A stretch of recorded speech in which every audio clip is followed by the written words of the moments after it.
Hello and welcome to the James Baldwin God's Revolutionary Voice podcast, brought to you by the Saturday Free School for Philosophy and Black Liberation. Before we get into our reading today, I would like to tell all our viewers that our next event as part of the Year of James Baldwin celebration in Philadelphia will be held on Thursday, April 4th and Saturday, April 6th. This will be a 2-day event commemorating the historic speech that Martin Luther King Jr. delivered at the Riverside Church in New York on April 4th, 1967. In this speech titled Beyond Vietnam, A Time to Break Silence, King asserted that war was the greatest enemy of the poor and that his own government was the greatest purveyor of war and violence in the world. He linked the economic and racial injustice that the people in America faced to war and imperialism abroad and the need for peace in the world. Famously, he said that the bombs in Vietnam explode at home, they destroy the hopes and possibilities for a new America. This is as true today as it was 57 years ago, as we see a city like Philadelphia with just rising amounts of homelessness and poverty and drug abuse and just a general disinvestment in education and infrastructure, while the US is funding two wars in Ukraine and in Palestine. This event aims to assert that the revolutionary period of the civil rights movement represented the beginning of a new peace movement, and that the transformation that America went through during this time just made it possible for the birth of a new America and a new American people. The civil rights movement is, by a lot of people, not looked upon as a revolution, or people call it a half revolution or a failed revolution. But we want to assert that the civil rights movement was a revolution and it created these revolutionary leaders in King and Baldwin, and it heightened the moral and political consciousness of people to these heights that were not achievable before or had been achieved before. We are dedicating this event to James Reeve and Viola Liuzzo, two civil rights activists who heeded King's call for a nonviolent protest in the South against segregation. They were both killed because of their commitment to fight for their Black brothers and sisters. And I feel like they may have had white skins, but they rejected the white mentality altogether. It is crucial that we return to this revolutionary history and complete the promise that it held and pave our own way to a new democracy. And with that, I would like to introduce our guests for today. We have our colleagues from the Saturday Free School, Dr. Anthony Monteiro, Jeremiah Kim, and Dr. Meghna Chandra, who's currently at Loyola University. I would like to ask Doc if you have any comments about the upcoming event. Uh, Yeah, I mean, just to add to what you've said, that we expect it to be a momentous event because this speech by Martin Luther King Jr. For Time to Break Silence, Why I Opposed the War in Vietnam, was perhaps one of his most courageous speeches. He challenged the war makers. The policies that produce war also produce poverty. And so we want to memorialize that speech. We want to discuss it. We want to make that speech and its significance meaningful to the young people of Philadelphia. It's very, very important at this time of war that they hear the words of Martin Luther King. And that's on April 4th. And on the 6th, at Zion Baptist Church, one of the historic Black churches in Philadelphia, we're going to have an intercivilizational concert of art and music from all around the world, including from Philadelphia. So we think it's going to be a great 2 days. We think it will add to our understanding of Baldwin and the year of Baldwin. So that's all I would like to say. Yeah, Jeremiah, Meghna, if you wanted to say something. No, I don't have anything to add. Okay. And just like you said, Doc, that we are bringing up this speech in particular, Martin Luther King in particular, in the middle of year of Baldwin.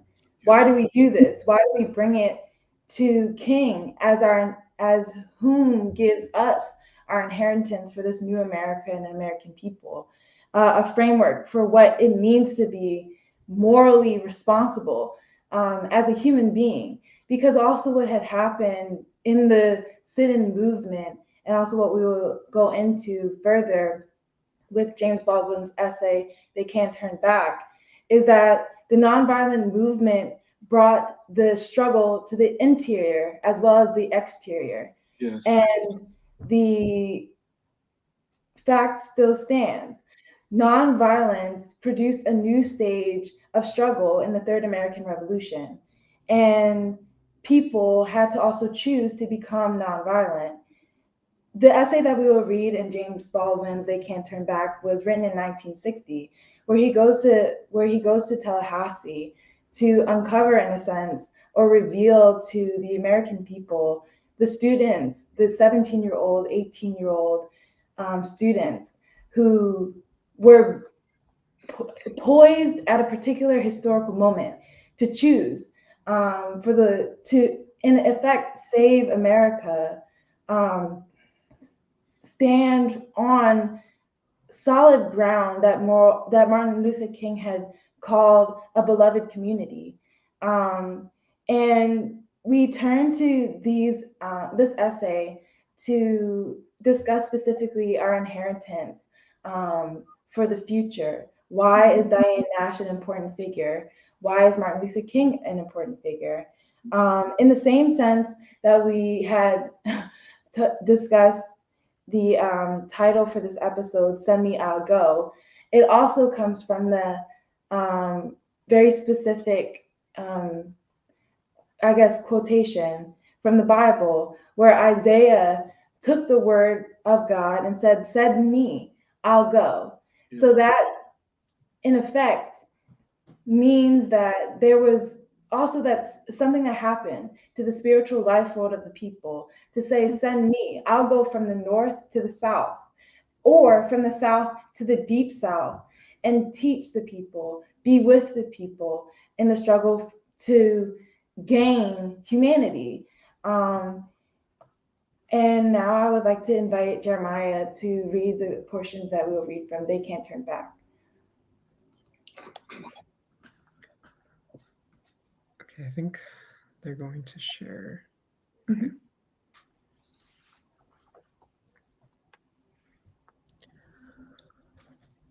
They Can't Turn Back by James Baldwin. I am the only Negro passenger at Tallahassee's shambles of an airport. It is an oppressively sunny day. A black chauffeur leading a small dog on a leash is meeting his white employer. He is attentive to the dog, covertly aware of me and respectful of her in a curiously watchful, waiting way. She is middle-aged, beaming, and powdery-faced, delighted to see both the beings who make her life agreeable. I am sure that it has never occurred to her that either of them has the ability to judge her or would judge her harshly. She might also, as she goes toward her chauffeur, be greeting a friend. No friend could make her face brighter. If she were smiling at me that way, I would expect to shake her hand. But if I should put out my hand, panic, bafflement, and horror would then overtake that face. The atmosphere would darken, and danger, even the threat of death, would immediately fill the air. On such small signs and symbols, does the Southern Kabbalah depend, and that is why I find the South so eerie and exhausting. This system of signs and nuances covers the mind terrain of the unspoken, the forever unspeakable, and everyone in the region knows his way across this field. This knowledge that a gesture can blow up a town is what the South refers to when it speaks of its folkways. The fact that the gesture is not made is what the South calls, quote, excellent race relations. It is impossible for any Northern Negro to become adept of this mystery, not because the South's racial attitudes are not found in the North, but because it has never been the North's necessity to construct an entire way of life on the legend of the Negro's inferiority. That is why the battle of Negro students for freedom here is really an attempt to free the entire region from the irrational terror that has ruled it for so long. Of course, there are 2 points of view about the position of the Negro in the South and in this country, and what we have mainly heard for all these years has been the viewpoint of the white majority. The great significance of the present student generation is that it is through them that the point of view of the subjugated is finally and inexorably being expressed.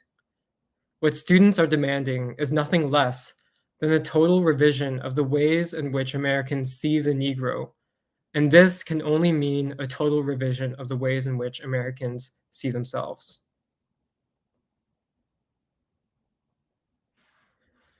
Some students I met in New York had told me about Richard Haley. I had written him, and he now arrives and places himself shortly as my ally and my guide. He and another member of FAMU's staff had come to the airport earlier to meet me, but had arrived too late. I tell him that I concluded from the fact that I was not met that the FAMU people had not wanted me to come and had taken this way to let me know. Haley is a tall man in his early 40s who, shortly after I left Tallahassee, was dismissed from his position in the music department because he backed the student protest movement.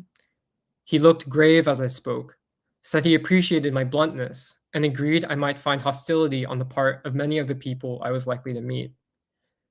The events of the last few months had created great divisions in the Negro world.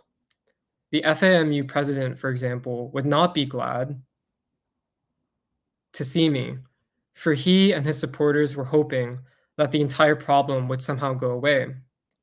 These men are in an impossible position because their entire usefulness to the state of Florida depends on their ability to influence and control their students. But the students do not trust them, and this means the death of their influence and their usefulness alike. These men are as unable as is the state of Florida to find anything that will divert the students from their present course. Until now, the Negro college president's usefulness to the students, to the Negro community, and to the state was determined by the number of alternatives to equality that he could produce out of the Southern hat.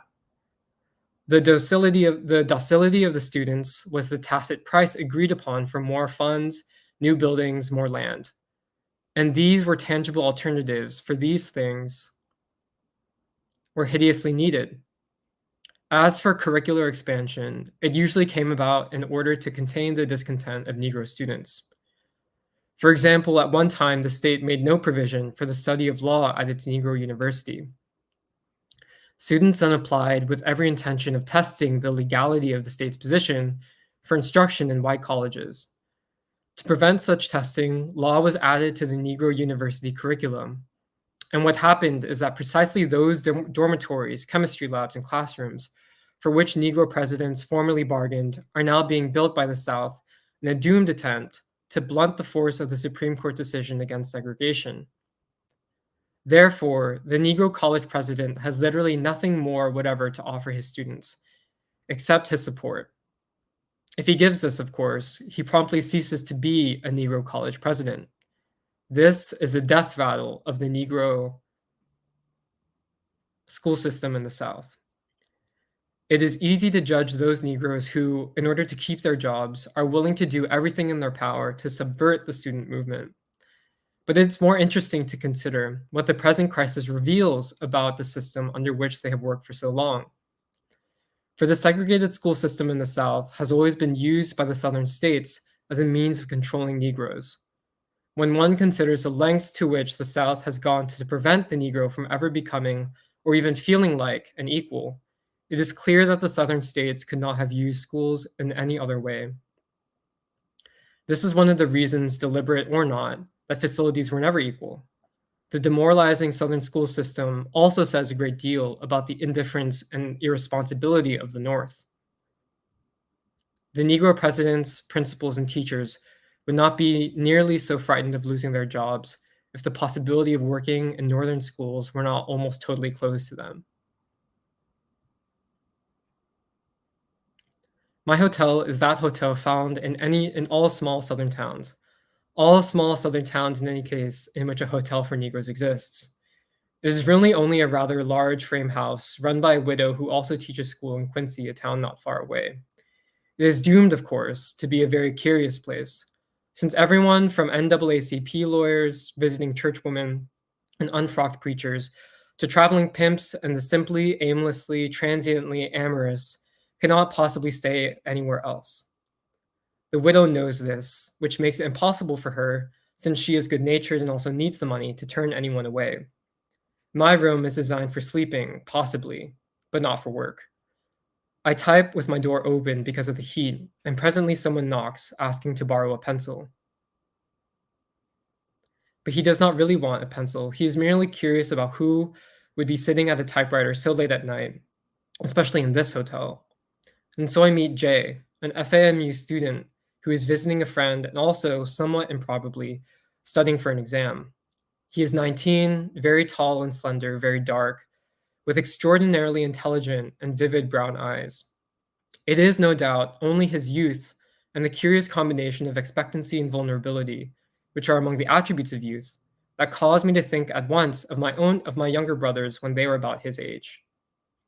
He borrows the pencil and stands in the door a moment, being much more direct and curious about me than I am able to be about him. Nevertheless, I learned that he is from a Florida town not very far away, has a sister, but is the only son of a very modestly situated couple, is studying here on a scholarship, and intends to become a bacteriologist. There is also about him something extremely difficult to describe because, while all of us have been there, no one wishes to remember it. The really agonizing privacy of the very young. They are only beginning to realize that the world is difficult and dangerous, that they are themselves tormentingly complex, and that the years that stretch before them promise to be more dangerous than the years that are behind. And they always seem to be wrestling in a private chamber to which no grown-up has access, with monumental decisions. Everyone laughs at himself once he has come through the storm, but it is borne in on me suddenly that it is a storm, moreover, that not everyone survives, and through which no one comes unscathed. Decisions made at this time always seem, and in fact, nearly always turn out to be, decisions that determine the course and quality of a life.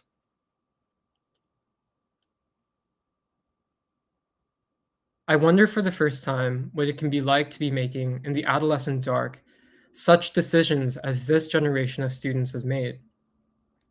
They are in battle with more things than can be named. Not only must they summon up the force to face the law and the lawless, who are not, right now in Tallahassee, easily distinguishable, or the prospect of jail, or the possibility of being maimed or killed. They are also dealing with problems yet more real, more dangerous, and more personal than these. Who they are, what they want, how they are to achieve what they want, and how they are to reconcile their responsibilities to their parents with their responsibilities to themselves. Add to this exams, the peculiar difficulty of studying at all in so electric a situation, the curious demoralization that can occur in the youngster who is unable to respect his college president, and the enormous questions that, however dealt with or suppressed, must live in the mind of a student who is already legally a convict and is on a year's probation. These are all very serious matters, made the more serious by the fact that the students have so few models to emulate. The young grow up by watching and imitating their elders. It is their universal need to be able to revere them. But I submit that in this country today, it is quite impossible for a young person to be speeded toward his maturity in this way. This impossibility contains the key to what has been called, quote, the beat generation. What the elders have that they can offer the young is evidence in their own flesh of defeats endured, disasters past, and triumphs won. This is their moral authority, which, however mystical it may sound, is the only authority that endures.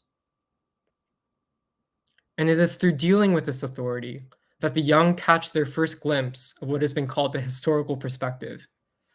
But this does not and cannot exist, either privately or publicly, in a country that has told itself so many lies about its history, that, in sober fact, has yet to excavate its history from the rubble of romance. Nowhere is this clearer than in the South today. For if the tissue of myths that has for so long been propagated as Southern history had any actual validity, the white people of the South would be far less tormented people, and the present generation of Negro students could never have been produced. And this is certainly one of the reasons that the example of Martin Luther King Jr. means so much to these young people, even to those who know nothing about Gandhi and are not religious and ask hard questions about nonviolence. King is a serious man because the doctrine that he preaches is reflected in the life he leads. It is this acid test to which the young unfailingly put the old, this test indeed to which it is presently putting the country.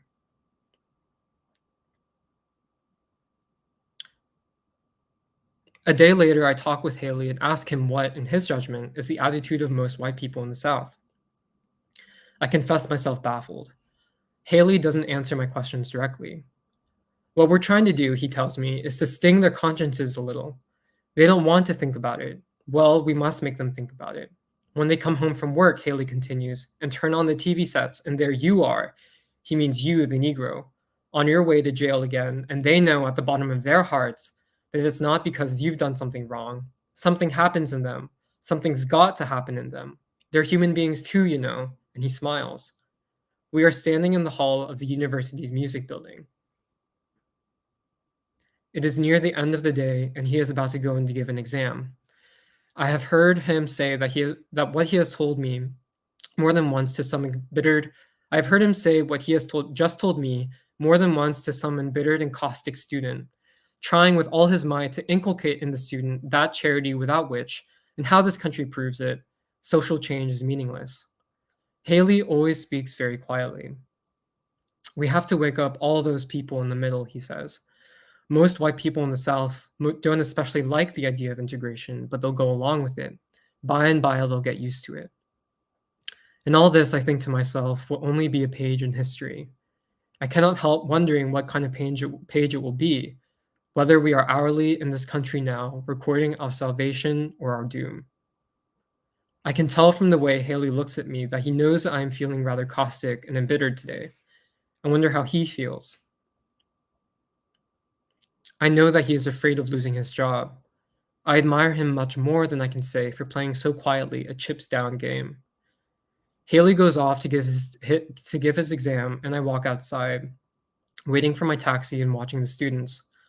Only a decade and a half divide us, but what changes have occurred in those 15 years? The world into which I was born must seem as remote to them as the flood. I watch them.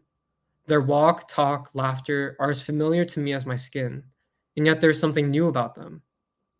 They remind me of all the Negro boys and girls I've ever known, and they remind me of myself, but really, I was never like these students. It took many years of vomiting up all the filth I'd been taught about myself and half believed before I was able to walk on the earth as though I had a right to be here. Well, they didn't have to come the way I came. This is what I've heard. This is what I've heard Negro parents say, with a kind of indescribable pride and relief, when one of their children graduated or won an award or sailed for Europe, began, in short, to move into the world as a free person. The society into which American Negro children are born has always presented a particular challenge to the Negro parents. This society makes it necessary that they establish in the child a force that will cause him to know that the world's definitions of his place and the means used by the world to make this definition binding are not for a moment to be respected. This means that the parent must prove daily in his own person how little the force of the world avails against the force of a person who is determined to be free. Now, this is a cruel challenge, for the force of the world is immense. That is why the vow, "My children won't come like I came," is nothing less than a declaration of war, a declaration that has led to innumerable casualties.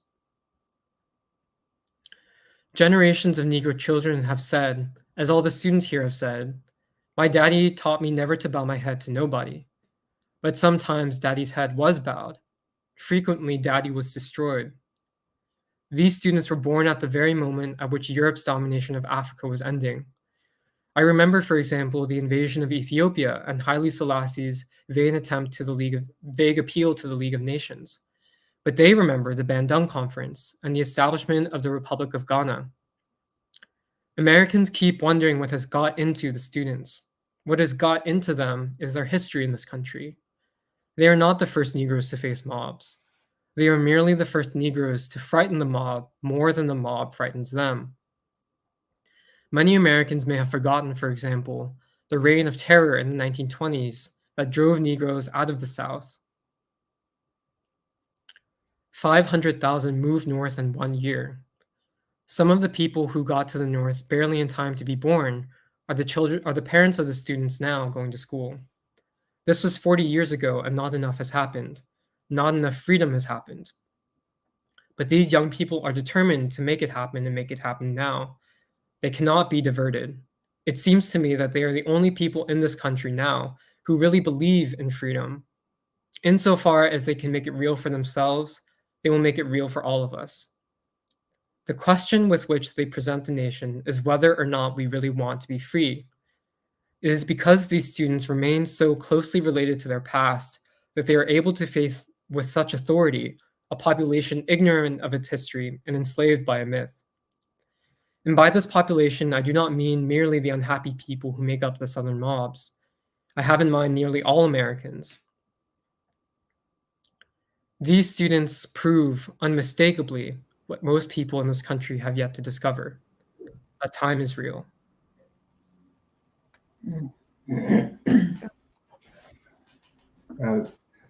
Thank you for reading that out for us, Jeremiah. That was very powerful. I find it. This is one of my most favorite essays, but it's really difficult to find a favorite Baldwin essay, really. Mhm. But I feel like we should start where Baldwin ends, with the words that time is real, and how the students are making America aware of that fact. And so really, the question is, what does Baldwin mean when he says that time is real?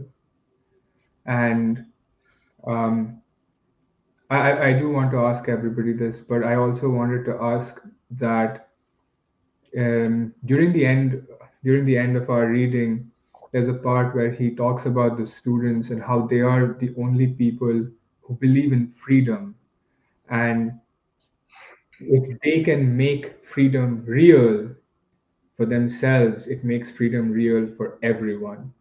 So I guess the second part of my question is, what does it mean to make freedom real? Hmm. And what does it mean to make freedom real for our time, where we are today in the midst of wars all around us? And I feel like reading this history that Baldwin has written, um, he serves as a witness for all of this, for this time. And I feel like this history is slowly being erased from the collective mind of all the Americans. And with this erasure of history, we are sort of losing time. We're losing history. Hmm. I feel like this event that's coming up is one of the ways that we can reclaim that history. But I guess I have so many questions. But the last thing I'll ask is that how are the other ways that we can possibly move towards reclaiming this history that there is a concerted effort around to erasing? Well, if I could just offer a way of looking at that last phrase, time is real, has many ways that you can interpret it. But what I think Baldwin is saying here is that change is real and change is inevitable. And it is the student movement, which actually, after this essay is written, really takes off with freedom rides and sit-ins at lunch counters in North Carolina and throughout the South. And what I take Baldwin to be saying is that the students have made time real by demonstrating that change is inevitable. And I think, as you have suggested, Santanu, that Baldwin connects this idea of time to the question of the moral imperative, that for time to be real, people must go to the front of struggle to change their circumstances. And that's the way I would interpret it. Yeah. Yeah. The other thing I would say is, you know, I was just thinking of even just hearing about the institutions and how, you know, certain forces had the power, but at the end of the day, the students do not trust them, and this means the death of their influence and their usefulness alike. These men are as unable as the state of Florida to find anything that will divert the students from their present course. And just the enormous moral power of students and the choices they make, because it actually, institutional power, money, is not what sways the future. It's the choices made by the young. And just I thought of that quote: "Truth forever on the scaffold, wrong forever on the throne." But it is the scaffold that sways the future. So I just feel, yeah, I mean, just everything that Doc was saying, but just it just really underlines how powerful students are, because they have to make these choices. They have these moral compasses. Yeah, I would just start there. Yeah, I would just add to what Doc and Meghna are saying. Yeah, like I feel like this question of time is something that we've been like talking about in the free school a bit, and it's kind of funny because the timing of like us talking about this essay is very nice because I'm trying to work on an article for Avant-Garde about the Third American Revolution, and I'm trying to also address the question of time partially, like using this essay. And part of my interpretation of it is it's like I don't know, I feel like there's a lot of layers to what Baldwin is saying. Like, first of which is that after World War II, America essentially emerged as kind of the preeminent hegemon in the world and basically inherited all of the Western European colonial kind of power, but in the new form of neocolonialism. And this was partially also in response to you know, the like the Bandung Conference, the freeing of Africa and Asia through the anti-colonial movements and all that. But at the same time, I feel like a lot of our, like, even in America, a lot of our images of like the 1950s are of a time of like prosperity, right? Of a time in which America was essentially unchallenged. And it could, and my kind of how I interpret it is that at that time, the American ruling class believed that it controlled time, that it controlled history. And part of what Baldwin is getting at is that the ruling class could never anticipate a movement emerging from the backwaters of the South, from these forsaken places of the South, in which the people would actually commandeer the reins of time and of history. Yeah. that is essentially what happened in the movement, but the ruling class was not able to anticipate it. And therefore, most of the American public was not able to anticipate it, because so much of what I feel like Baldwin also talks about is how often Black people heard this kind of refrain of like, wait, like be patient, change is coming, like progress will come, it's coming. Because I think like it was like right after, it was actually maybe during the Korean War that, for instance, Truman desegregated the armed forces. And so there's kind of this notion that, you know, maybe integration might happen on a really long timeline, but that the people themselves would have no say in it. And it was something that would kind of be gradually maybe happened or be allowed to happen by certain factions of the ruling class. And at least that's kind of my partial interpretation of like what was happening at the time. And I feel like part of, like a lot of what Baldwin is saying is that like the people were like, no, like we're not going to wait, we're going to move. We're not going to allow you to dictate the terms and the kind of pace of historical change in this country. We are going to dictate that. And the students, as in particular, claimed that as their birthright. And I think like there's a lot more I want to say, but because it's also getting to the question of like, you know, is a time that we're living in right now also a time of kind of accelerated social historical time? Because I think for a lot of us it feels that way. And if that is the case, then what, like, does that mean that times when, or periods of time in which like history is not moving as fast, that like there's nothing to do? And I feel like Baldwin's answer to that is like, even if, let's say, like from 1955 onwards, the pace of historical time accelerated because of the movement of the people, that did not invalidate what Black folk had been striving for the past generation. Where Baldwin's saying it's because these students are so conscious of their parents and their grandparents and what their grandparents went through and the efforts that their parents made in order to get them to the place where they were, that it gave the students the sense of themselves and the sense of themselves in history that allowed them to have the audacity to basically say like, no, we're going to, like, time is ours. Like, it doesn't belong to you. Because like we know where we come from. And I just want to say that. But, yeah. Can I say something about Black colleges and universities, especially at that time? You know, he's talking about what is now very famous Black college, Florida A&M University, which, you know, is we call FAMU. Yeah.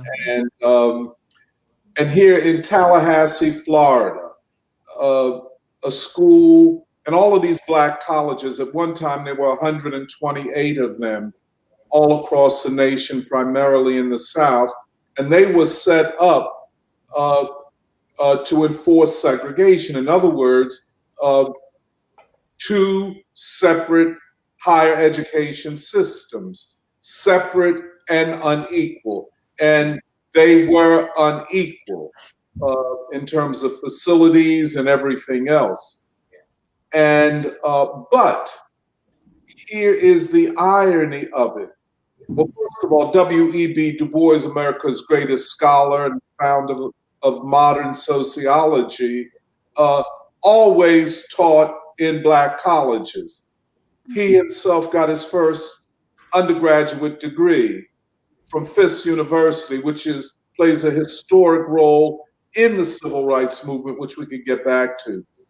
But these Black colleges, in spite of all of the deficits, were places where serious discussions about the world and the relationships of Black folk to the world, what would Black liberation look like, and so on.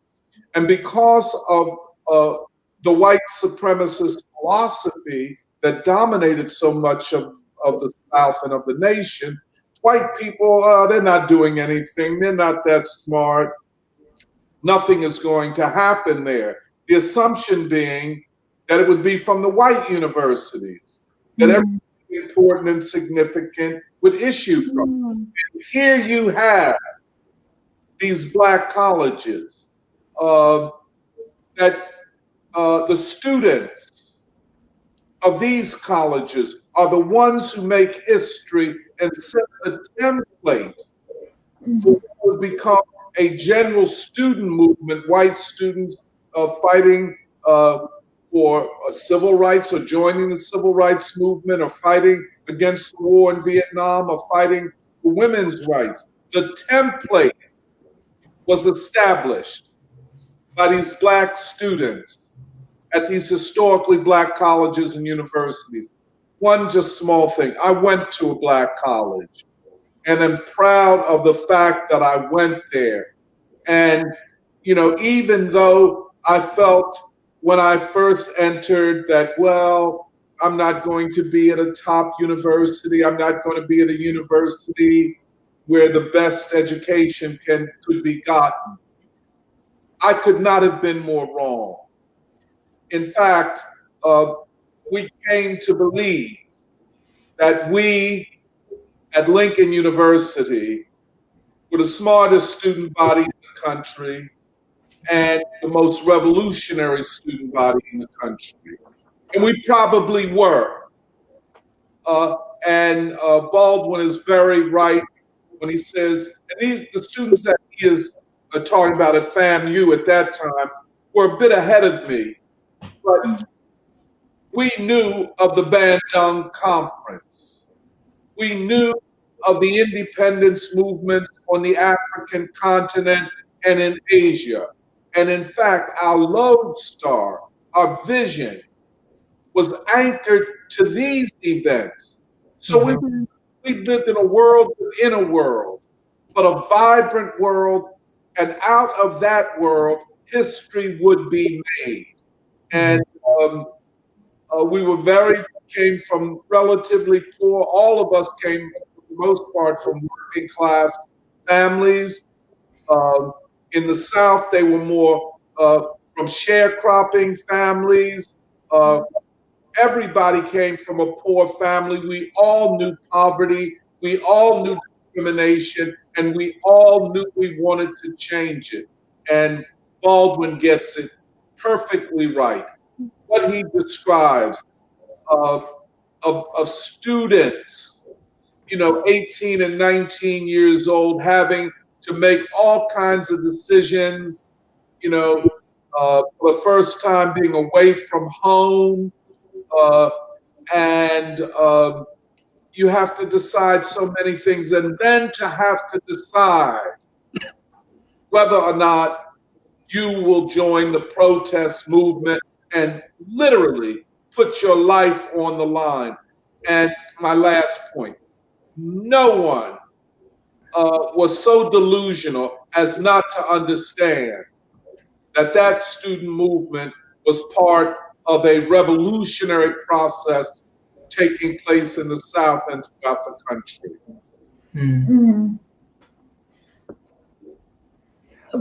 Good. No, yeah. Okay, go ahead. You're fine. No, go ahead. The only thing I wanted to add, like based off of what Doc was saying, I was surprised that Baldwin brought up the Bandung Conference in the chapter, but he does that a lot actually in a lot of his essays. He'll be like, yeah, like this was happening in Africa, and like this is how Black people were responding to it. And because this is like a question that I've been thinking about, like what crisis did the civil rights movement emerge out of? Yeah. And in a lot of ways, it was a world crisis of imperialism. And I think that is it's a very distinct, almost historical, political, social question, but it is a really important one because it wasn't like, even though obviously there was oppression in the country and things were bad for Black people, like it was never kind of predetermined that the civil rights movement would unfold when it did, how it did, and all of that. And I think a lot of what Baldwin is kind of speaking to or kind of gesturing towards is, like a large part of what gave Black people the confidence to be like, no, like we're going to like take this into our hands. Like this is something that we're going to embrace, and we're going to embrace it in a revolutionary way, was essentially, this like world crisis of imperialism. And that was also what I think like gave Black people a very unique sense of time, of what was happening around the world, which I think many, for instance, like white Americans were not really interested in, and it didn't feel relevant to them, but it felt relevant to Black people. And so, yeah, I just wanted to add that. Yeah, can I just say one quick thing that's very much a part of this? After just saying, you know, the uncles and fathers of these young students had fought in World War II. Mm-hmm. And they had fought in a segregated army. You know, segregation was not just separation, it was institutional inequality, structural and institutional racism.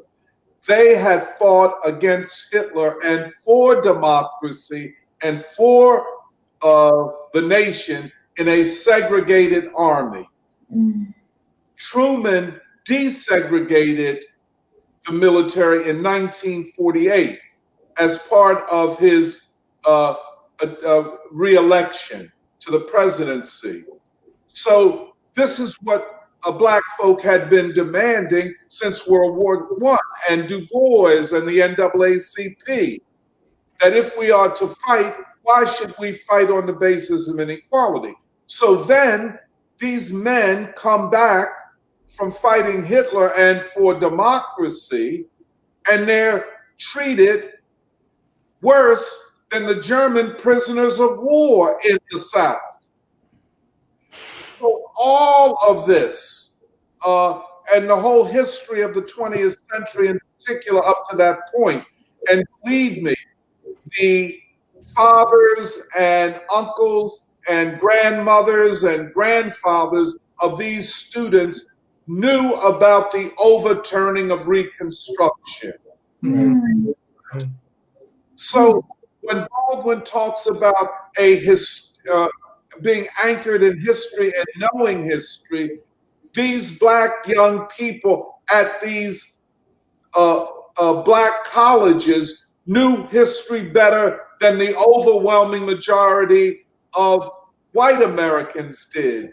More than that, they decided that they would act upon what they knew. And that's, it was. No, I really like what you said, because it reminded me a lot about how when we had gone through Black Reconstruction and the slaves had went into the Northern armies, also an unpredictable event, but a choice that the Black proletariat made. And honestly, I can't help but think of Baldwin as a man, because it's also like what you're saying, Doc, about the nature of education, the purpose of education, or even the purpose of democracy. Baldwin is also somebody who read all the books in the Harlem Library, like that idea that when you write and you search for truth, like you carry, or you are maybe led towards this enormous responsibility for civilization. And I have a feeling like that this question of the framing of time, the chronological, is almost in effect embedded within this consciousness, like within the human being. And something like, when I also say spiritual, this is also not to say like something out of the ordinary or like far-fetched, but like something in an intuition, like something in, whether that be the music that portrays a certain narratives. Like what's running in my brain is how when we, or at least for me, when we're reading about these students, we're also reading about, obviously, what it is ourselves, and a certain choice really that we still all have. But almost in essence, like how now there's a certain call for that familiar push for democracy, which is not what I would say as like like this is revolutionary times. Like we are living in a certain moment because of what had preceded us. And what's complicated is all the nature of the contradictions, the nature of the crisis that we're dealing with. It is true that if America is still faced with an undemocratic system, then the entire world also struggles with white supremacy, or the entire world is also weighted by the nature of imperialism and war. And what is also true is that if we are, in essence, not in a certain term given a language, which is not to say that we don't know any better about who we are as a people, but given a language, like being able to read Baldwin, to understand Baldwin, not just to read Baldwin, just to have a name in of itself, but to understand that when Baldwin is giving a certain sociological and like gift, in essence, like we are to also use it, which is something that you're pointing out kind of occurred with this question of the students having to decide, okay, do I study, or how is it possible for me to study? In what nature do I study? Is studying, or is the ideological, the philosophical, also a motivation for struggle, you know? And then it's the particular time, like your friends, in essence, or like the what Baldwin had pointed out too with the student Jay. Baldwin could imagine the parents of Jay looking at television and saying, I don't really want Jay to be a part of this because he has to get his college degree. Yeah. The social life world that almost creates that pushes really a person to decide upon something which is true. Do I stand against my country, which is also to stand against what my grandfathers, like you're saying, had also fought for in order to achieve a certain democracy for the purpose of peace, basically to be a human being, or that is the moral question, right? That is the moral question. That is what I think that is what these students are. Yeah, what I'm just saying is that there's complications. Like it's not something that the student would explain completely to those who fought in World War II. And what I'm also getting to is the nature or the newness of the student, which is also to say something similar to the newness of our time. Yeah, But just to add to what you're saying, I feel like it's relevant that Baldwin brings up his father's generation and how it has changed from then to his own generation and then to now, or to back then when he's observing these new students who have taken up the mantle or the vanguard for to fight against inequality. And I feel like Baldwin has witnessed the knowledge and the history being passed down as an inheritance to these students so that a new kind of students can be produced. They don't have to start from nothing. They don't have to. They are equipped with their history at least, and that goes back to me thinking about time is real, history, and by extension, history is real. And the masses of people, by making a moral choice, can make history, as Jeremiah was saying, and change time. The students of today feel a greater urgency than the students a generation ago. And um,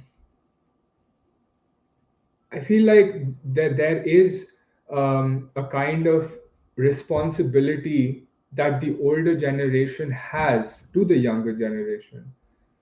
And I think we have a clip that we wanted to show. Um, and before we move on to the other part of the conversation, we just wanted to show this one clip that we made. And this clip focuses on the nonviolent Nashville student sit-in movements and the role that Reverend James Lawson and Diane Nash played in this movement. James Lawson went to India and studied Gandhi's philosophy of nonviolent resistance and non-cooperation, and which eventually led to the Indian freedom struggle and brought us freedom. He set up these student training workshops and trained a whole generation of student leaders, including Diane Nash, to suffer punishment without retaliating. And that is what led to a kind of victory while preserving the soul of America. So we can just watch that. It may have much more meaning to the attacker if, as he strikes you on the cheek, you're looking him in the eyes. Okay, Peggy? If I were being beaten, what is it that I would be able to do? We said we were going to desegregate downtown Nashville. Our first step was going to be desegregate lunch counters and restaurants. Now let's see what we've learned from this to us as to how we might act non-violently. What are the basic problems here so far? You cannot go on a demonstration with 25 people doing whatever they want to do. They have to have a common discipline. And that's a key word for me, that the difficulty with nonviolent people and efforts is that they don't recognize the necessity of fierce discipline and training and strategizing and planning and recruiting and doing the kinds of things that you to have a movement. That can't happen spontaneously. It has to be done systematically.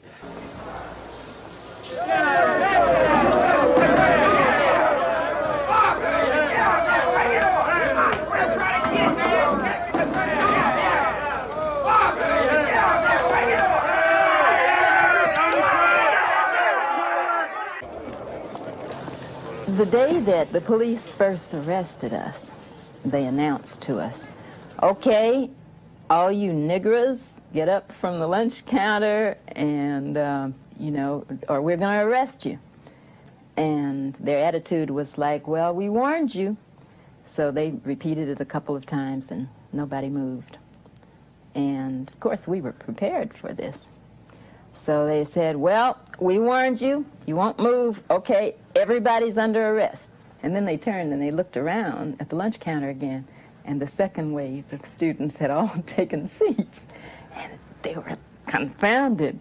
They kind of looked at each other like, now what do we do, And they said, well, okay, we'll arrest those two. And they did it. And then the third wave. And no matter what they did and how many they arrested, there was still a lunch counter full of students there. You're in jail.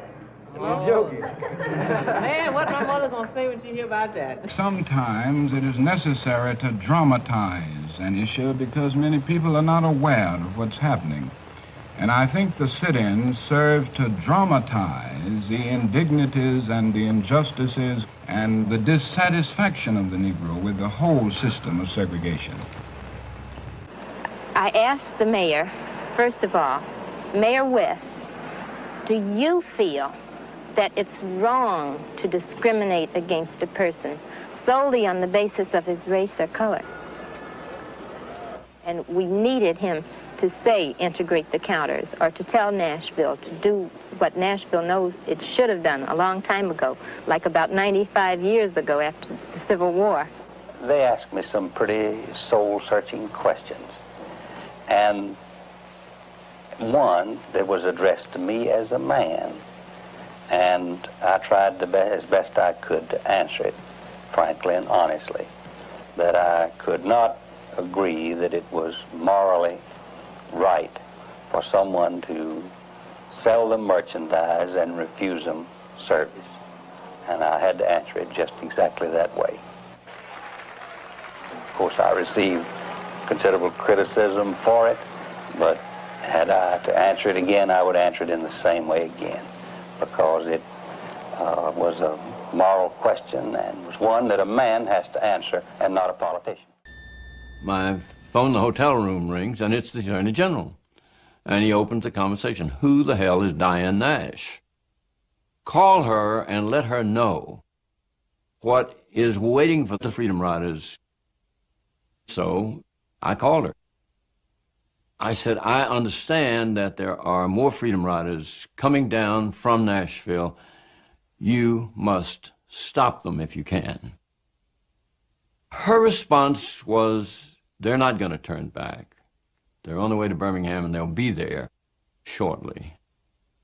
You know that spiritual, like a tree standing by the water, I will not be moved. She would not be moved. And I felt my voice go up another decibel and another, and soon I was shouting, young woman, do you understand what you're doing? You're going to get somebody, do you understand you're going to get somebody killed? And there's a pause, and she said, sir, you should know we all signed our last wills and testaments last night before they left. We know someone will be killed, but we cannot let violence overcome nonviolence. That's virtually a direct quote of the words that came out of that child's mouth. Here I am, an official of the United States government representing the President and Attorney General, talking to a student at Fisk University. And she, in a very quiet but strong way, gave me a lecture. My contemporaries had you in mind when we acted. We were in dangerous situations, and sometimes people would freak out. A number of times I saw the person standing next to them put their arm around that person's shoulder and say, remember, what we are doing is important. We are doing this for generations yet unborn. So although we had not met you, you should know that we loved you. And we were trying our best to create a society, the best society we could for you to be born into and to come of age. Freedom is not something you get and then you've got it. Freedom is a constant, never-ending struggle. Yeah, we just had wanted to show that clip almost exactly in the way that Diane Nash ended it, or you know, what she was saying. Remember, we struggled for the future, and I just couldn't help but even get emotional now because it means a lot, and even it just it reminds me that all of this, reading Baldwin, studying King, for people who don't even know King or school or whatever, that it is important. And I think that the undermining of King is a crime. And I had wanted to say that, well, it is a crime because when King spoke, he spoke because his life matched his words.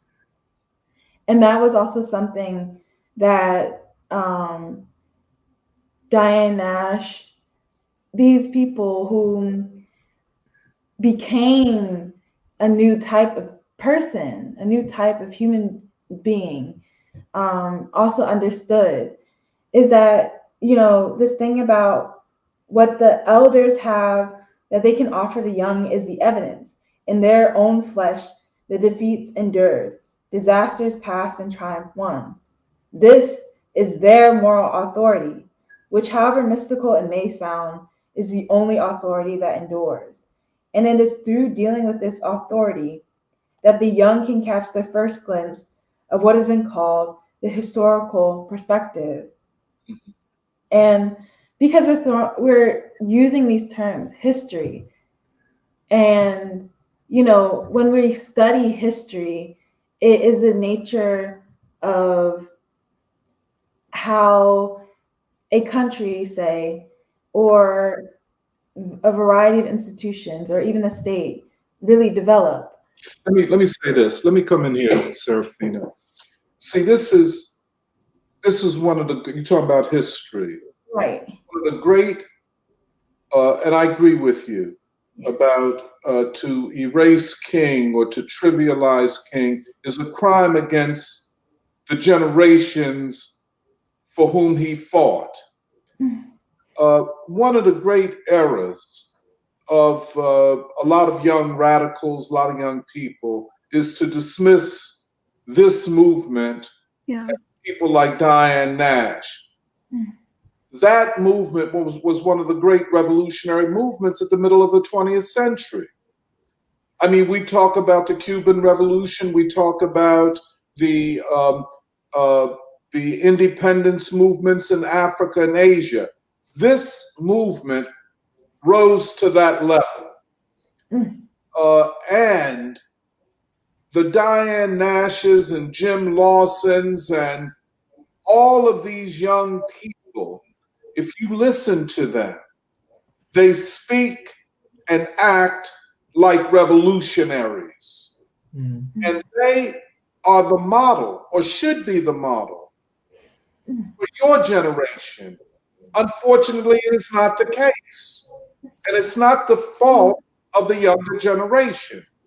It is the fault of a ruling elite that has misrepresented history in order to discredit what was the great Third American Revolution.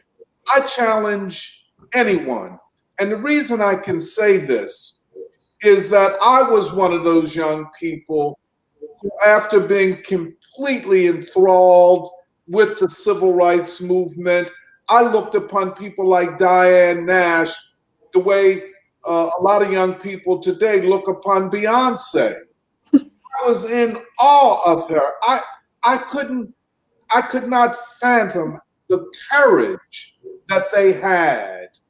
That here is a person 22 years old, not that much older than I was at the time, who was ready to die for what she believed in.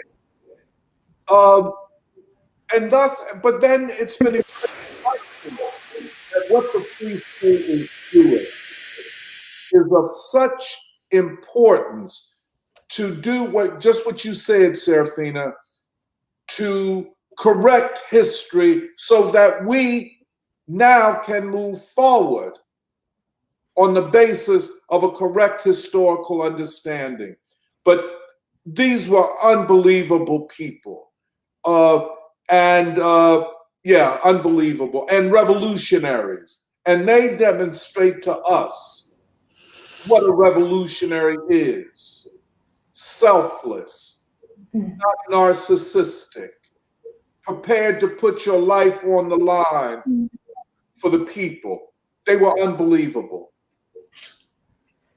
I just wanted to say that without an understanding of these people, none of our lives make sense. Like, it really just doesn't. Absolutely. Absolutely. Like, the qualities that we have in us cannot be used. Yep. And you're right. I mean, you all are capable of what they were capable of. And what I think, and you make the point very clear and very well, I like to underline it. It is their understanding of their place in history. And when I say their place in history, going back to the anti-slavery struggle and the defeat of Reconstruction, they knew that by their very lives. They knew what had come with the defeat of Reconstruction. And they were fighting to defend the Second American Revolution, which is the anti-slavery struggle, as they went forward to the Third American Revolution. And of course, as we must go forward to the next American revolutionary movement. Right. I wanted to bring in Meghna. I wanted you to talk a little bit about, like, you did your PhD at Penn and now you're working at Loyola at the Institute of Racial Justice. Just like Doc mentioned, that there is this ruling class that their entire effort has been uh, to erase the memory and the legacy of these people who the young people can look at as models for their lives. There are so few people anyway. And I wanted to ask you, I wanted to ask you, what is it like in these elite institutions? How are these students being disillusioned? And what kind of leadership do they need in the current time? Yeah, I also just wanted to say something about continuing off of what we were discussing before, even before this question. Well, for the article that I'm writing for Avant-Garde, it's on a peace industrial economy. And for that, I've really had to read about the struggle for full employment that was really carried out by Coretta Scott King, basically for an economy that gives jobs to all people and really erases the, just endemic inequalities and racism. Um, and I've been really reading Dellums, who was a congressman from California. And it's just, the quality of leadership we had coming from the civil rights movement. He talks about his heroes as King, listening to that speech, why I opposed the war in Vietnam. That is what gives him the clarity to say no more nuclear weapons, no more war economy. We want an economy for the people, for the mothers, for the children. And it's just really an example of the direction we should be heading if we were really rooted in these very serious, really the struggles that people gave their lives for. And just reading it is really underscoring how much has been taken away from us, even just as a concrete alternative to fight for today. And just your question about how the ruling classes use these institutions to erase the memory and legacy of young people should have. Well, yeah, the same way that Black institutions in the 60s were teaching the truth, white institutions, either they were teaching a complete lie and distortion, or they were teaching narrow ways of looking at the world that actually disempower you from taking moral action. And that's really a problem with a lot of, dominant forces of sociology. They're not really teaching you to make these larger connections to the world, to anti-colonial struggles. So this kind of clarity is something that comes out of HBCUs and the work of people like Du Bois, who really do make those connections so clear and crystal. And so I think from the get-go, these institutions, even when they had more of a humanistic bent, and maybe we're doing a better job of educating people, even in things like philosophy and, in the disciplines, and just in the humanities, which now it's just a complete mess. You're just taught about your identity and the self, which is really the opposite mindset of the revolutionary mindset, which is, I don't think about myself. I put others first. I put the future generations first. And who I am, I give it all. I give it all to history. I give it all to others. So I think just first of all, concretely, what it's like, even to try to teach some of these figures, you have to overcome the skepticism that young people have in them about King, about Baldwin, about Robeson. King is a misogynist. He was against, violent revolutionaries who were the real revolutionaries. Du Bois was an elitist.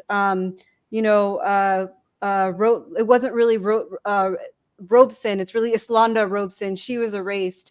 And just these kinds of attacks, it takes work to, that skepticism that young people have, it really has been channeled in some of these identity politics directions. And even to begin there, to say, well, let's start with the most fundamental questions of who are you? What do you want to do with your life? What do you want to achieve? Who will you become? I think you have to go back to those questions. And luckily, the classroom, at least I found it to be a place where you can build at least some trust.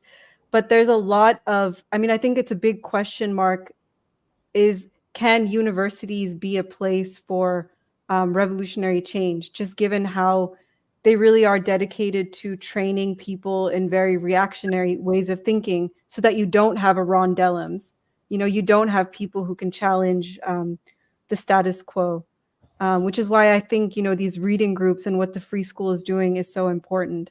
But I just wanted to say one thing is, like, you know, as I'm trying to teach sociological thinking, like I'm teaching I taught an essay about, I think it was called the blasé attitude. Doc, you might be familiar with it. I forget his name. Simmel, Georg Simmel. He's this German sociologist. And he has this whole concept of the blasé attitude in cities, and just how, like, in cities, how people become so indifferent to one another. And then, you know, you can read that with King's Nobel Peace Prize speech about a moral and spiritual lag. You know, how even though we've had such technological progress, man does not know how to live as brothers, you know, and it's just, it is the completion of everything we're teaching and learning, is this Black radical tradition. It's how we can achieve our humanity. But it's not given that place of, it's not given the respect and the foundational place that it deserves. So I think starting there, and starting with the questions that youth really are looking for, and trying to understand them on their own terms, is what has to be done. But also I think the fundamental selfishness of a lot of faculty who do put their careers before their students, and they have this expert mentality. You know, I know everything and I'm just there to teach the students. So then what is the point of teaching? You know, what is the point of teaching? What do you learn from the students? You do not have a monopoly on the truth. The truth is something that belongs to the young. And so I think once elders realize that and teachers realize that, then we can really start to teach, just like Baldwin does. The way he talks about the youth is so beautiful. Yeah, I would just start there.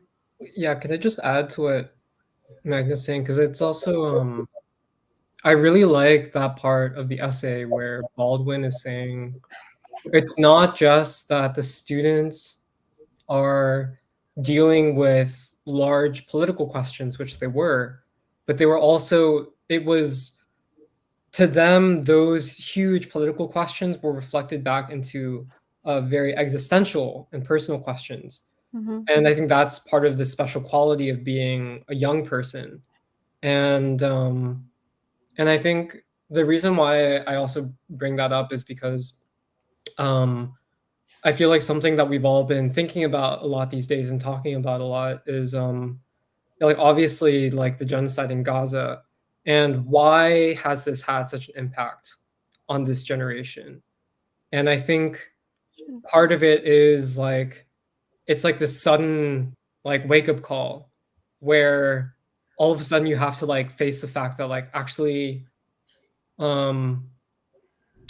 don't know, it's like suddenly you have to face the fact that, like, your choices in your life could matter. And partially it's because you're seeing yourself reflected in these young people in Gaza who are having to go through something which for most of us is unimaginable. But at the same time, and so part of it's like you're asking yourself, like, could I have even like 1/100th of the courage that they have? And you don't know, because you haven't been prepared to have that kind of courage. Like, nothing in your life has really prepared you for that. And I think that's part of the shocking thing of, like, suddenly, like, you're faced with almost like a mirror, like a reflection back to yourself. And it's also, but then the other, I think it's almost like this horrifying feeling that I think a lot of young people in America are feeling right now, which is like shit, like, am I responsible for what happens? Like, oh, like, it's like this sudden dawning realization, like, am I responsible for what my government does around the world? And maybe at one point you had a kind of intellectual sense of that. But I think even for myself, it's like, it's been a very raw feeling of like, yeah, like, man, like, if I don't, like, what does it say about me if I can't do anything about this? Like, if I don't even try to do anything about it, like, can I live with myself if I don't even try to do something about what's happening? And And I think in that sense, it's also like part of what our generation is having to deal with is like you're coming out from underneath this like what Baldwin says, like the rubble of all of these bad ideas, all of these ideologies which have been forced onto our generation and have kind of taken root in how people see themselves, like all of the selfishness, the superficiality, the shallowness, all of that stuff, and the lack of human connection also with anyone around you, and also, you know, like the depression, the suicidal stuff. And I think you're having to come out from all of that, and for the first time in your life realize that like there are real questions, there are real problems in the world, and that you have a place in relation to that, and you have a responsibility towards that that you can't run from. And I think that's like part of what I think a lot of young people are grappling with. This is like, oh, I can't run from this. Like I can't just act as if this is normal. And I think that's what's shaken a lot of young people. But it's also the like on the flip side, like that's the possibility that comes with being young, is that it means so much to you. Everything feels like life and death when you're young. And maybe for adults it may not feel as like stark or as intense as that, but I think what Baldwin's saying is like for the young students, like what they were dealing with, everything felt like this is my life, this is like life or death for me, this is my future. And I feel like that's what a lot of young people in America are going through right now. And the question is like, how is it going to be? What's going to come out of that? Like, what kind of people are going to come out of that? How are we going to like mature and evolve through that process? But yeah, I just feel like even aside from, I guess, like the specific question of HBCUs, it's like we were talking about this in free school yesterday, but like I honestly feel like even if they didn't say it, a lot of my professors were basically trying to like kill me, not in literal terms, but in like spiritual terms. Like they wanted to, like there's some part of them that like almost wants to destroy your spirit and to quash all the questions that you may have, because to ask those questions reflects back something very ugly to them, something that they've never actually dealt with and actually processed in their own lives, and something that they fled from all of their lives. And I feel like yeah, for myself, and I think for a lot of us who came out of like various, I guess, like institutional environments like that, it's yeah, like I feel very lucky to have come out of that alive basically. But yeah. Well, I just wanted to add that, like, it is true that the age of this country is also dependent on the age of the people. It is true what you're saying, Meghna, that the truth belongs to the young, which is to say, the truth belongs to the future. And it is also true that what shapes people shapes also history, meaning the choices that people make to decide upon the world. Because in a moment, you could think about the Long March. The Long March still stains China just as much as the civil rights movement, the sit-in movement, slavery stains the American people. Actually, it is the only history that America has, which means that America has something very specific, meaning that the world has something specific to share and learn from each other about, which is the nature of the human being and the consciousness that causes such either moral depravity or what it could be known as joy. How could one even come to joy out of such pain? And I think when we're talking about this, I can't, like, this meaning what now is the price that we all pay to achieve this new America. It sits on me heavily because I know that in my life, it depends on the choices that I personally take to also achieve that America.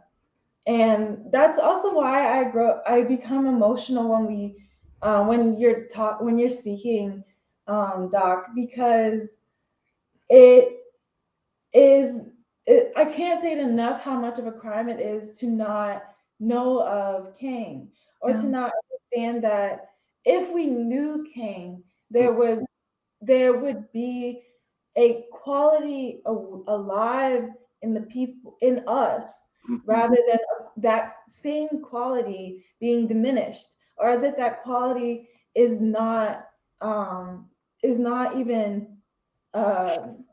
like treated like it exists, like it's important.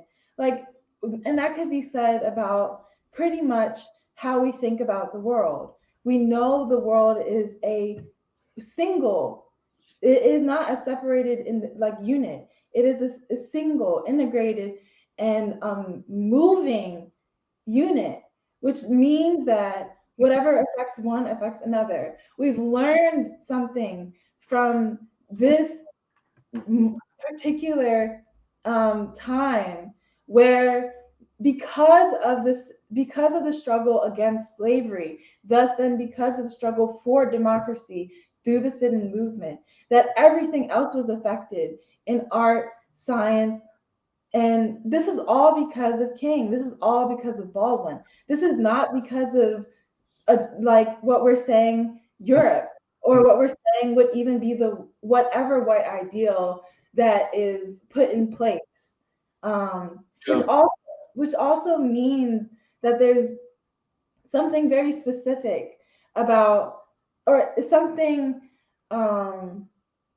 that we still have yet to accomplish. Yeah.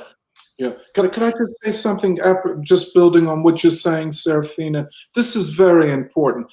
First of all, I just, I have never been around so many people from elite universities as I now am in the free school. Never. So I never knew what went on in elite universities. When I went to college, 95% of Black people, maybe more, went to Black colleges. We were not invited into white colleges, and which was a good thing.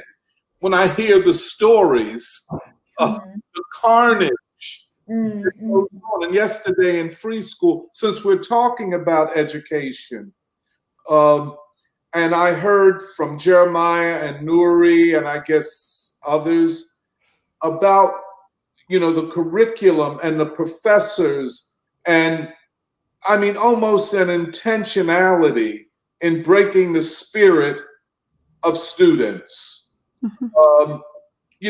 Diane Nash and James Lawson and John Lewis and some others, they were at Fisk University in this small town in Tennessee called Nashville. Nobody thought they were smart. I mean, the white world never, they weren't seen as intelligent. The smart people were at the Ivy League. But now we know that the Ivy League, the elite universities, are so anti-young people. And like you said, Meghna, you're anti-young people, you're fundamentally anti the truth, because the truth is the only thing that breathes life into young people. Yeah.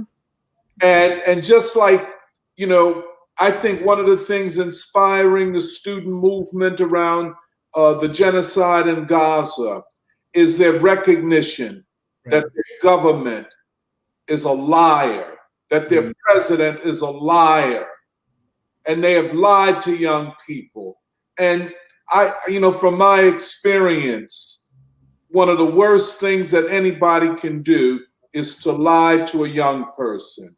Once they find you out to be a liar, they'll never trust you again, and they shouldn't. But I just wanted to say that.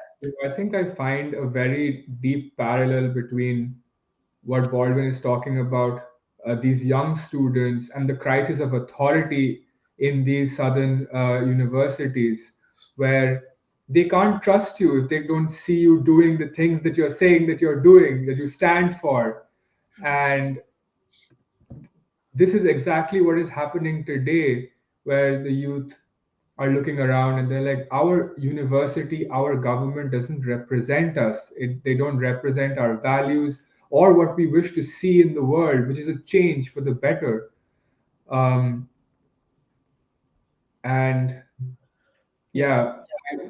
go on, Jeremiah. No, I just I really like that part where he talks about, yeah, the almost like the crisis of legitimacy of like even the university Yeah. administrators, because I feel like even at Cornell, like we went through that, and that was part of what pushed us to want to basically, I mean, like looking back to basically rediscover like our actual history.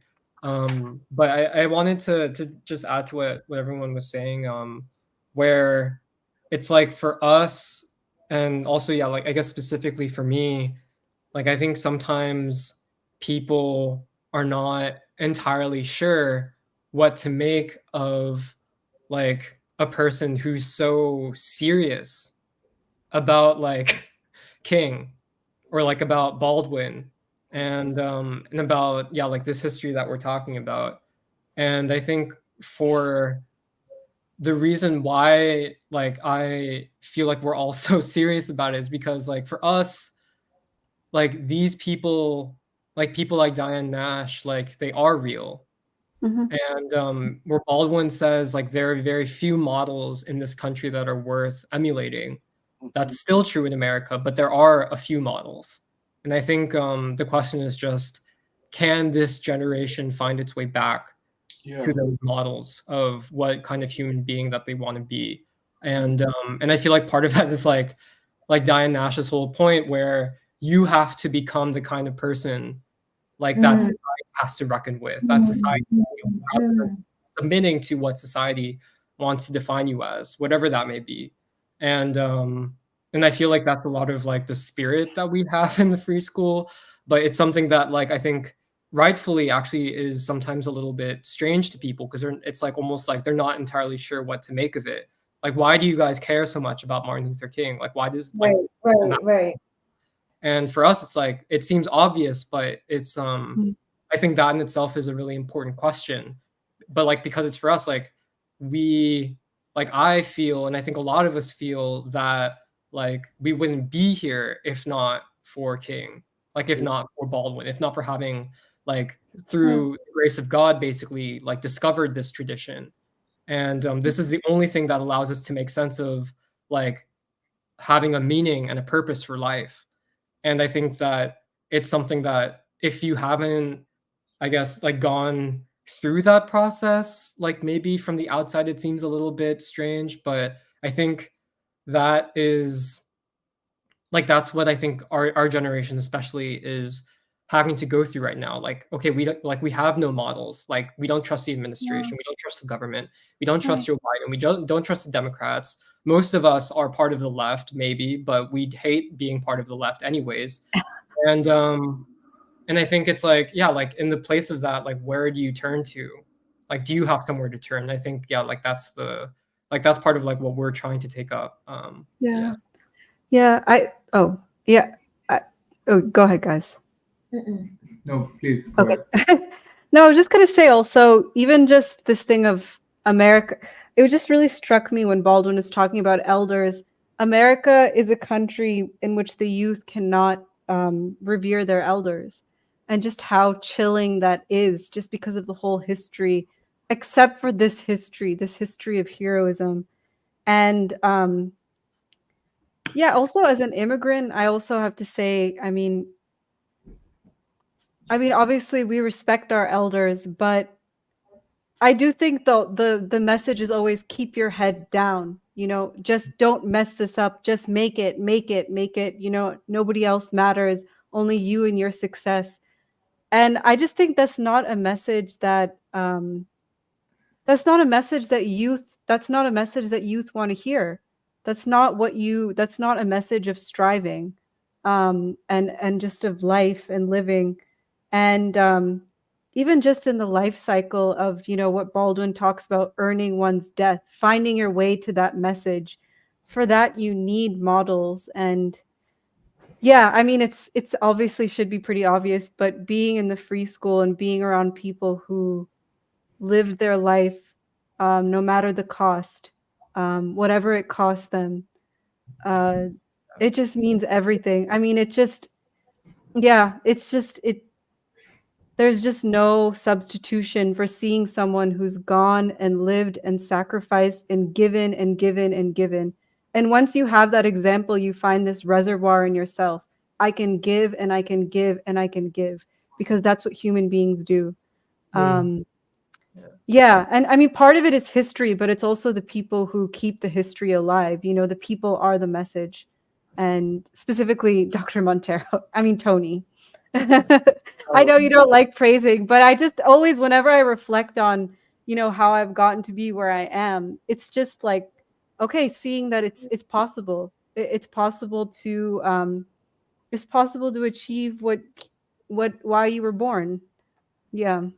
Can I say one thing? I know that we have to end. No, I wanted to say something too, so go ahead. Okay, yeah, like the only thing I wanted to say was I feel like, yeah, like to go back to the Gaza question, I feel like part of what the genocide in Gaza has forced a lot of young people to become aware of, however dimly, is like, oh, I have to pay a price. There's like the you know, Aaron Bushnell is like a very symbolic representation of that, and we talked about this in Free School a few weeks ago. But like, I think a lot of young people are like, oh, I don't know what it means, but like I'm gonna have to pay a certain kind of price. Like Baldwin says, like the price of the ticket. And part of what it's like two sides, where on the one hand, people like King and Lawson and Diane Nash and all these people, they teach you how to pay that price. Yeah.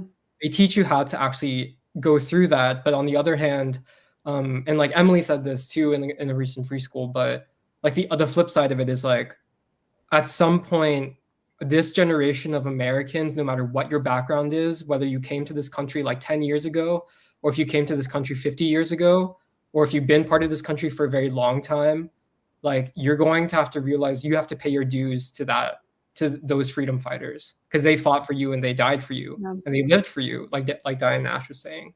And the question is, yeah, just like how that's going to happen. But I feel like a lot of us at this point feel like, yeah, we're in the process of just wanting to pay our dues to those people, because we owe them something at the very least. And just to say, sorry, on Meghna's point of, honestly, Tony, is that same thing we discussed in Free School when Alice had brought up South Philly High School, and that same student who said, I want to live.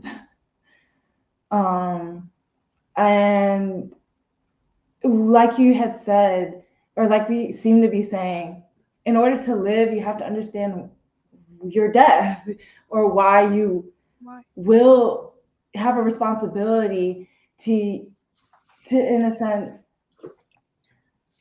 give something beyond that, or like that stands alone beyond your death. And you can really only do that if you can live, or really live a life. And I want to be able to do that. Yeah, I think Baldwin also says that in order to live, you have to be aware of the fact that you are eventually going to die. And I think that's really deep, because only when you accept the possibility of death can you live without restrictions. Yes. Can you live really freely. And I think that a lot of people today are afraid of a lot of things, and especially death. But I think that the kind of consciousness that we see in young people today sort of mirrors the consciousness to an extent of young people in the civil rights movement, or at least it's getting there, because once the masks are removed and they can see what their own government and these institutions are up to, then they won't turn back. They can't turn back. You can't turn back. I feel like talking about this more, but we are a little over time, but that's okay. But we will be back with this discussion on King and the civil rights movement in 2 weeks from today, on 31st March, where we will read excerpts from Baldwin's essay, The Dangerous Road Before Martin Luther King. It's again one of my favorites. And again, a reminder to everyone that we have our event on King and his Beyond Vietnam speech on the 4th of April at the First Unitarian Church of Philadelphia. And again on the 6th of April at the Zion Baptist Church. You can go to theyearofjamesbaldwin.org for more information on all of this. Thank you for everybody who watched, everybody who commented, and everybody who is on the screen right now, and everybody who's behind the screen working very hard for all of us. Thank you, everyone, and see you all in 2 weeks. Bye. Bye. We shall not be moved.